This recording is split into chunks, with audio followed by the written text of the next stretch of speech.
Assalamualaikum warahmatullahi wabarakatuh. Perkenalkan, nama saya Muhammad Fakih Abdul Wafa, jurusan Pendidikan Agama Islam. Baik, saya akan menjelaskan mengenai konsep toharoh dalam Islam.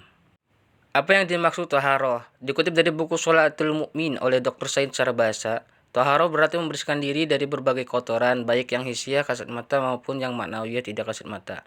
Menurut istilah syar'i, toharoh adalah tindakan menghilangkan hadas atau membersihkan najis atau kotoran dengan menggunakan air atau debu yang suci. Toharoh juga berarti menghilangkan bekas atau sidat, sesuatu yang menempel di badan dan menghalangi sahnya sholat atau ibadah lainnya kepada Allah Subhanahu wa Ta'ala.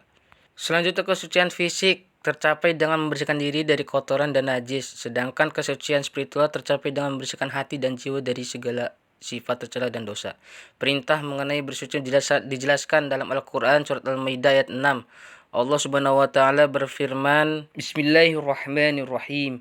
Ya ayyuhalladzina amanu idza kumtum ila sholati faghsilu wujuhakum wa aydiyakum ilal marafiq وامسحوا برؤوسكم وأرجلكم إلى الكعبين وإن كنتم جنوبا فطهروا وإن كنتم مرضى أو على سفر أو جاء أحد منكم من الغائط أو لمستم النساء فلم تجدوا ماء فتيمموا صعيدا طيبا فامسحوا بوجوهكم وأيديكم منه ما يريد الله ليجعل عليكم من حرج ولكن لا يريد ليطهركم وليتم نعمته عليكم لعلكم تشكرون. Artinya, wahai orang-orang yang beriman, apabila kamu berdiri hendak melaksanakan sholat, maka basuhlah wajahmu dan tanganmu sampai ke siku, serta usaplah kepalamu dan basuh kedua kakimu sampai kedua mata kaki.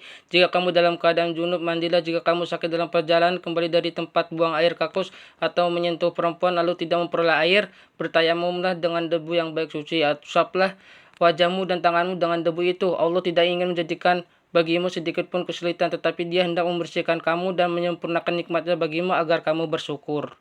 Selanjutnya ada beberapa pembagian toharoh. Toharoh bersuci menurut pembagiannya dapat dibedakan menjadi dua bagian, yaitu toharoh lahiriah. Toharoh bersuci yang bersifat lahiriah adalah membersihkan diri, tempat tinggal, lingkungan dari segala bentuk kotoran, hadas dan najis. Membersihkan diri dari najis adalah membersihkan badan, pakaian, dan tempat yang dialami dari kotoran sampai hilang rasa, bau, dan warnanya.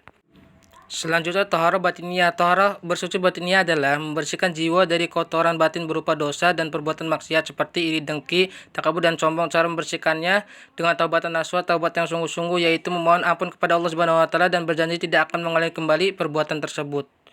Selanjutnya, apa saja media atau alat toharoh? Alat untuk toharoh dilansir dari buku Fikih Toharoh oleh Ibnu Abdullah. Alat toharoh ada 3, yaitu air, debu, dan batu.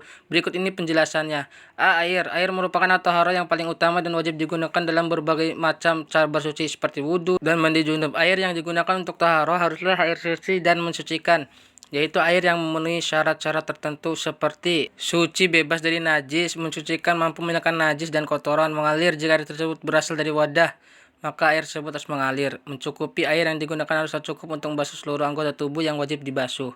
B. Debu. Debu atau tanah liat yang suci dapat digunakan sebagai alat toharoh apabila air tidak tersedia atau sulit didapatkan.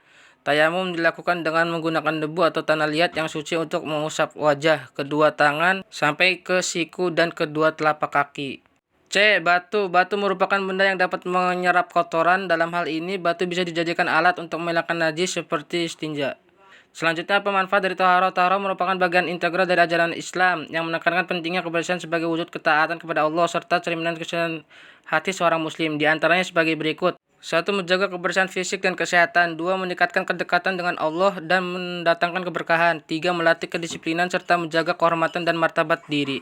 Kesimpulannya, toharoh dalam Islam adalah konsep penting yang merujuk pada bersuci atau menjaga kebersihan diri, baik secara lahiriah maupun batiniah, sebagai bagian dari ibadah kepada Allah Subhanahu wa Ta'ala, yang diantaranya meliputi 1. Pengertian toharoh, 2. Pembagian toharoh, dan terakhir media atau alat toharoh, dan yang keempat manfaat toharoh. Cukup sekian dari saya. Terima kasih, semoga bermanfaat.